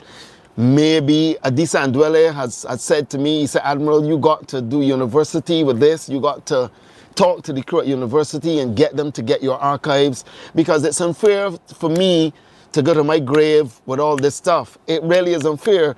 The history of the music of Barbados must continue to live, and somebody got to make it live. So when I'm dead and gone, it must continue. And that's how I feel. That's how I basically feel about it. But I want to say this before we end this interview. I want to say thank you to the Caribbean Broadcasting Corporation. And here's why, Pearson. Without the CBC, and by extension, a bit of Starcom, but without the CBC, I would not be where I am today. The ability to allow you to express yourself and deliver. And Betty Lynch comes back to mind here now. Betty was really responsible. Betty came up the stage and said, Admiral, would you like to bring festival stage to television? And I said yes, and the rest was history. Yes. And Betty started to do some serious work. So I want to thank CBC, the Caribbean Broadcasting Corporation. People talk, but this company don't stop you from advancing and doing things. Any area in this company, if you're working here, you can apply for, and if they see that you are good enough, they will give you the opportunity to do it. So thanks to the Caribbean Broadcasting Corporation and the beautiful people that I work with on a daily basis who continue to make me come to work every morning at 5 o'clock. It's not easy, but I do it. But you do it well. Quickly though, I know you have other things to get on to. The moment they made the announcement of you receiving your citation on Saturday, and you heard the response by the crowd, what did that mean to you? How did you feel? Man, Pearson, I thought that was going to be obvious though. Sorry, I had to do that. No, I mean, the excitement of getting to Queen's Park, where the NCF had it so well organized, and I was shuttled in. They have this nice exchange thing with these representatives of the NCF. Such a great job they did. And while I was coming in, I was stopping and talking to people. I was like, I'm not gonna make it to the stage, because everybody that I'm seeing, Admiral, they're talking, they're doing something. You know how it is. That was, what type of moment is that though, Pearson? When you say, oh my Lord, I hope my knees don't get weak. I hope I get up these stairs properly. But then all of a sudden it came. Yes. And I was able to do it. And Carol was so beautiful in her expressing the level of oh dear. commitment and knowledge. Thank you, Carol. I wish I had your hairstyle to wear on Saturday, as I said. But that's all right. Such a sweetheart she is. And I felt good. I really felt good about it. And I was so happy to be the company of the awardees. Because let me tell you something. You got Phenomenon in there, who is really a cultural phenomenon. And Aja, a lot of people don't know, Aja is so knowledgeable. You think that I am knowledgeable about history of Barbados music? Aja is, oh my gosh, he's so great. And Glenn, let's see, Glenn Bradford, and them boys, I felt happy to be in that crowd. Wonderful. Admiral, we are so excited for your recognition. Honestly, you know, we had to do this. Off? Yeah, well, we had to do this.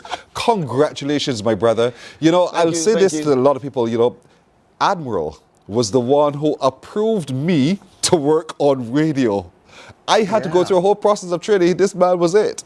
And so... Why did I do that? Yeah, why did you do that? So here I am now. You were the... Listen, guy. You are the great... Listen to me. You are the greatest find in broadcasting in 15 to 20 years in this country. Appreciate it. I say it without flaw. You are the greatest find. And I tell you so off and on the mic, right? Yes. I always tell you that. Yes. Really sweet to have you on board. Thank you, my brother, as always. a broadcaster. As a broadcaster. Thank you, my brother. You're my boss now. No, so you can get away with that now. You're lucky if not, I'll be back on the air, my brother.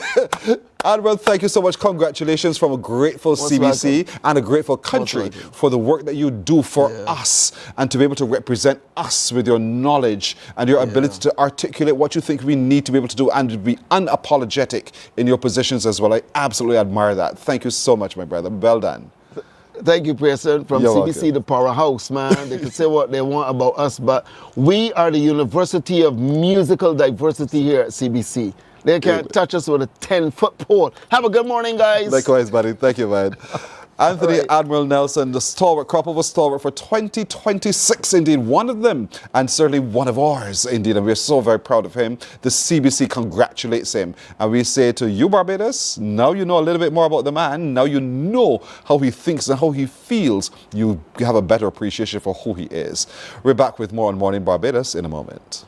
Nelson has been one of the most influential voices in Barbados' calypso and crop-over landscape, championing calypso as both an art form and a powerful mirror of society.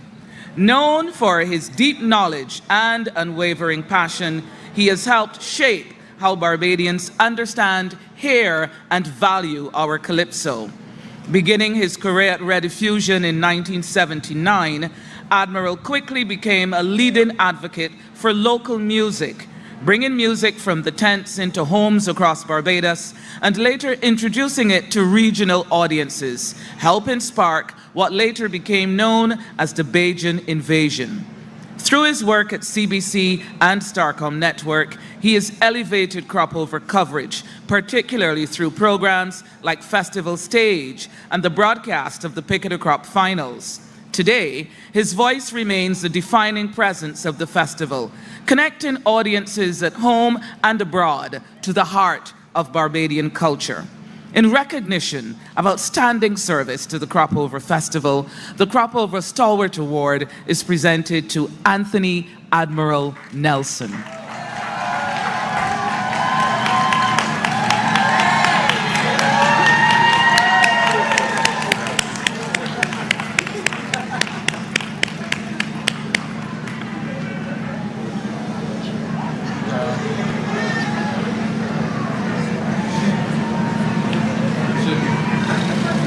Morning, morning, morning. Good morning. Good morning to you. Books open your heart, your mind, and your soul. They are educational, entertaining, inspiring, and motivating. Are you an author of a recent book you want to share? Then Mornin Barbados would love to feature your book in our The Next Chapter segment. Send us an email to morninbarbados@cbc.bb. That's morning without the G. Come and let us turn those pages together.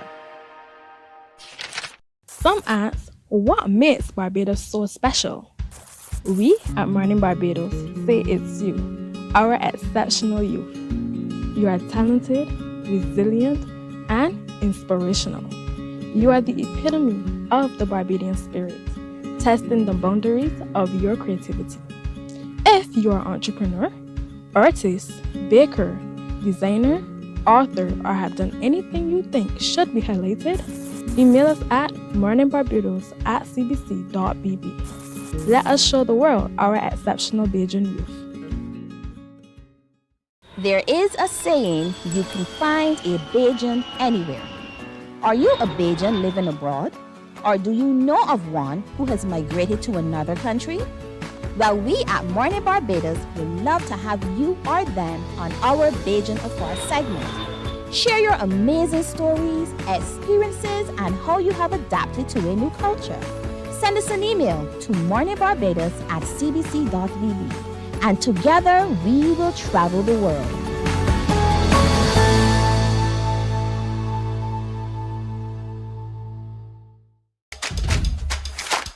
This is where Barbadian football lives. Every Monday from 8:03 p.m., step onto the touchline. A 30-minute show featuring the BFA Premier League. Join Anmar Goodrich Boyce and Damian Best as they review the action, the goals, The grit, the glory, and the stories shaping the league. From kickoff to the final whistle, this is your front row seat to Monday Night Football. Touchline, bringing you closer to the BFA Premier League. See you on the Touchline, live on TV8.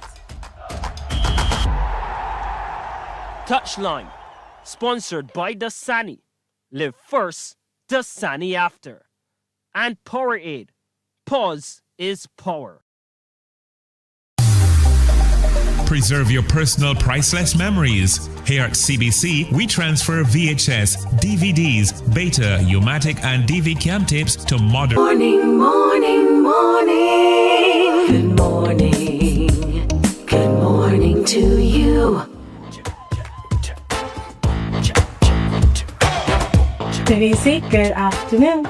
My name is Omar Watson. My name is Jeffrey Mack II. Kai Jones Goodrich, and I currently work in the newsroom. Ethan Taylor, and I'm in the sales and marketing department. Abigail McGuinness, and I'm working in the accounts department. My name is Julie Welch Kay, and I work under the finance department. My highlight here would be my first week. Actually, I was invited to be on Mornin Barbados my second day. My best moment would have to be when I was able to go to the Arts Pearly launch. Going to the site visit, thinking the community and meeting all the officiators and vendors. So far, I've been doing content for the 3 stations, Vibe 94, 98.1, and Q100, 1000. And here is where I do my obits. I learned that obituaries are very important. They need to be read properly, need to be written properly for them to be spoken right. I have learned so far how to do internal and external documents, how to deal with customer service. I have also learned how to do filing and accounts reconciliation. CBC has helped me a lot in ways as a person who likes production and stuff like that. What you learn in the classroom will never be what you can learn out in the field. I would say it's a wonderful experience so far, and I learned a lot. My best influence is Sharika Pap. Pearson would have told me to just be natural, be calm, and don't think about it too much. And Nesta Henry. Kurt Brown, TJ, Alan Skills, DJ Ross. Thank you, Arlene. Well, my current future goal is to come back and work at CBC News as a full-time journalist. But long-term goals, I'd like to get into broadcasting journalism and become a news anchor. I would like to continue working in marketing or even corporate communications or public relations. My future goals are to work in hospitality. My future goals and aspirations is to be an accountant. My experience so far, I was a 9.5. 8 out of 10. 10 out of 10 so far. One of the last faces we just saw was Ethan Taylor, and Ethan sits with me now as one of our interns here at the CBC. Ethan, good morning. Good morning. 8 out of 10? So where did we lose 10 points? 2 points? Well, I can't fully rate it unless I've experienced all of it until the internship is done. But there's still a lot for me to learn, so I left space to rate it properly. Smart man. So far so good? Yeah. What have you explored that was most interesting for you? What was most interesting was this. I had to do a site visit for Pandemonium, and I got to see what goes behind the planning and events and where the vendors would be for a big event like Pandemonium. Share with our viewers, what it is that you, break it down for me. You said you went to the site visit, and when you got there, who was there? All the different sponsors and everybody, like the lighting people, the food people, everybody that comes together to put Pandemonium.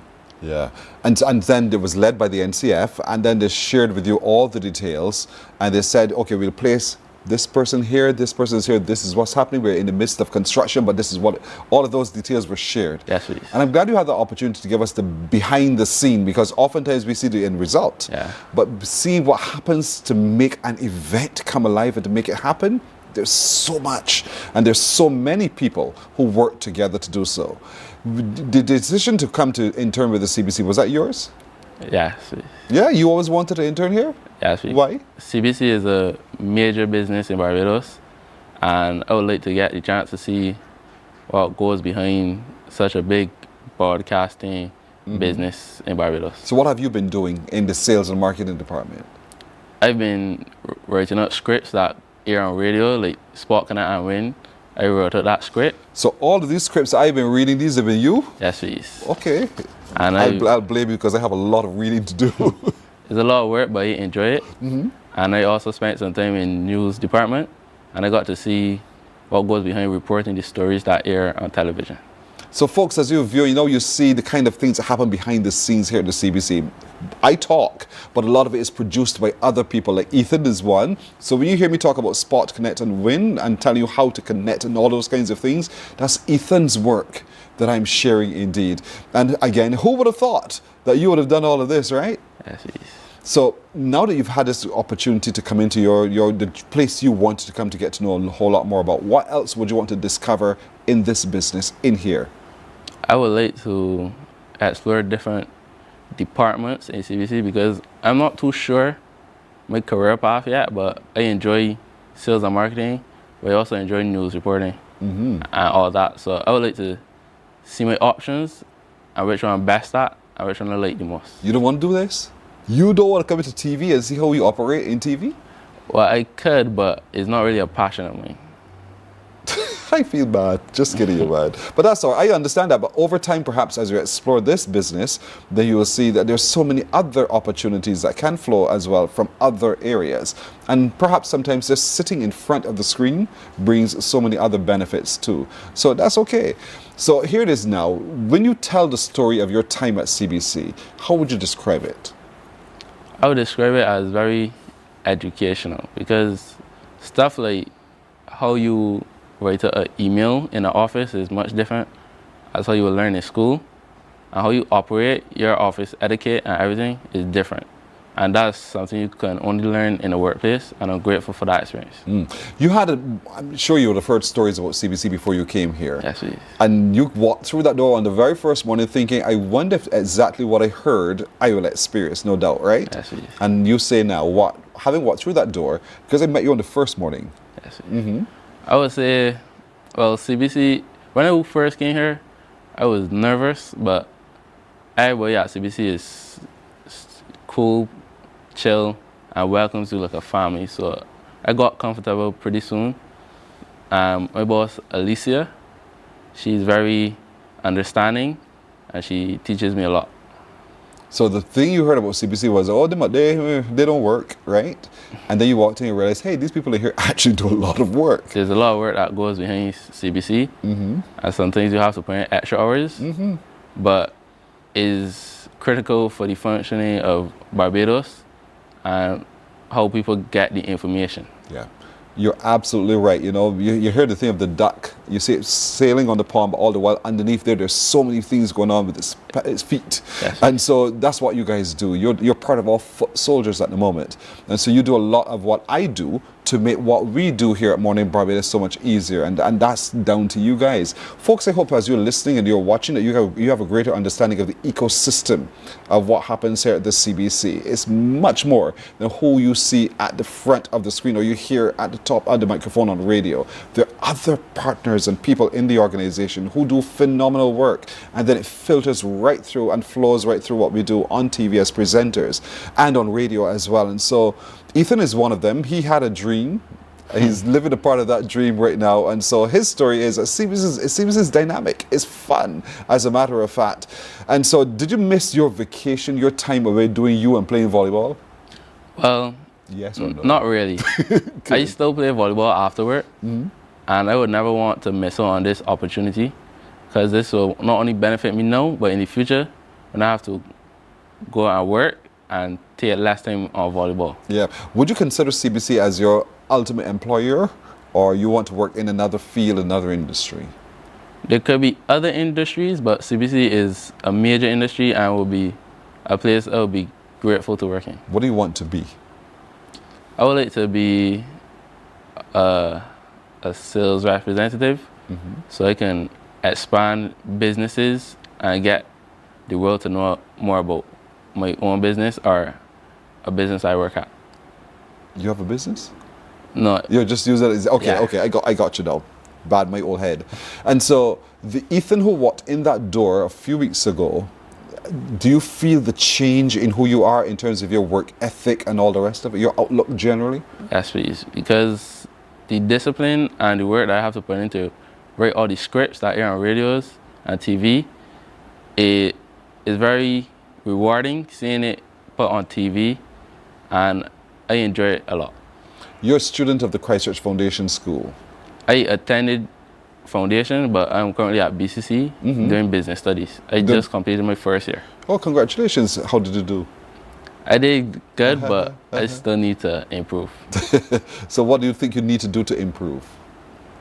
I'm good at politics and word subjects, but I need to get better at accounts and numbers, and I need to be more disciplined when studying comes.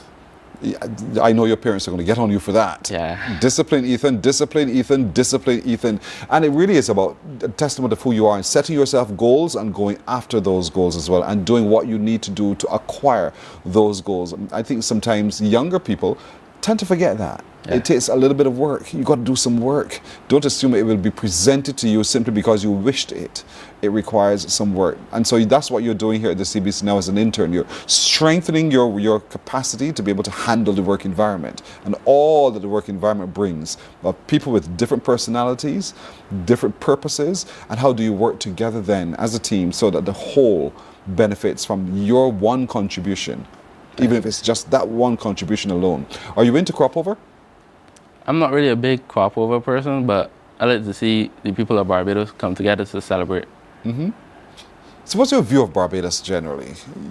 Barbados is a pretty good tourist attraction. A lot of people come here to visit. I've met people that live overseas and wish that they could live in Barbados. And Barbados parties a lot, and we are one of the biggest tourist attractions in the Caribbean. If you could say to any change maker in Barbados about things that you wish that Barbados would do better, what would you want to say? Is there anything at all? Well, when it comes to Barbados, presentation could be like the roads and all that could be improved, but certain aspects like pandemonium and big parties we do good on, but better accommodation and presentation could help. We pride ourselves as an island as the entertainment capital of the Caribbean, the food capital of the Caribbean. There are many ways in which we aspire to be the best at. You're saying, but don't forget those other things, which is the road infrastructure and all our capacities to be able to get on and enjoy everything that's around us as well. Look at young people for just a moment. Are you satisfied with the way our young people behave, one, or I see you smiling, you want to say something, go ahead. No, please. I find a lot of young people end up fighting and killing, and people younger than myself end up doing that, and it's very disappointing to see people with such a vast future just ruining it over small petty things. Let's look at young men. What's your view of the Barbadian young man today? Well, obviously not every young man is gonna be bad, but certain people like kill other people over small things like that's not necessary, and I think a lot of young men have a big pride that causes them to make decisions that they will regret and end up in jail over nothing. The BCC, but they're young boys, young men at your school, BCC, and so do you feel that they are displaying the capacity to be focused and determined and purposeful in their life? Well, in my business studies class, all the men in there, including myself, we try to pass and improve, but so far I haven't seen anybody that's wayward. Yeah. Well, there might be one or a few at BCC, but the majority are focused and disciplined. And I'm glad you say it like that, simply because we've heard a different tune. And you're saying, at the Barbados Community College, there are young boys who are in there studying and focused on improving themselves and getting life right. And you're one of them. Yes, please. We thank you, Ethan, for spending time with us on Mornin Barbados today, but being here at the CBC and contributing to the success of what we do right through this vacation. Do you get a chance to have a good time after vacation? Though? After any of your internship, you have time to just relax and do nothing? I have about a month of relaxation. So, yeah. Sweet. How lucky thou art. Well done, Ethan. Thank you so much for joining us. All right? Thank you for having me. Ethan Taylor, he is part of our sales and marketing department. Quiet young man, but efficient to the hilt and very, very focused as a matter of fact. Mornin Barbados is right back right after this. Morning, morning, morning. Good morning. Good morning to you.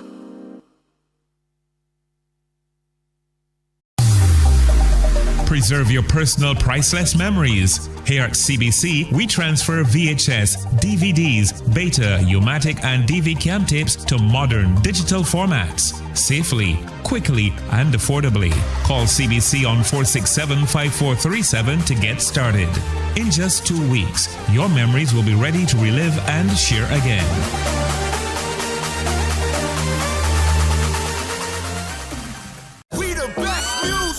Are you ready to turn it all the way up? We make you feel good, your #1 party station. Non-stop hits and the latest trends in music, fashion, and everything lit. Hit us up on socials at 981 Barbados on IG and 98.1 The One on Facebook. This is your world, your playlist, your station. 98.1 The One.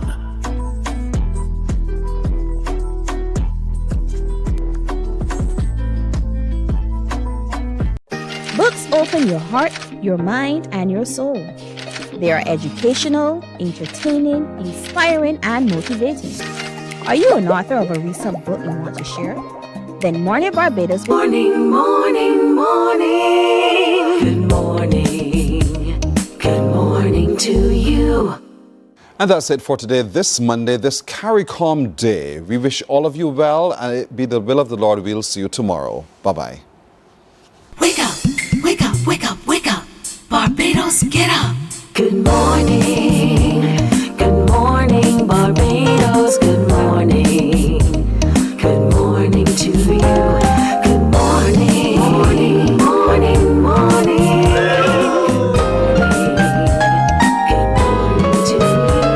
Good morning. Morning, Barbados. Good morning. Good morning to you. Good morning. Morning, Barbados. Good morning. Wake up, wake up.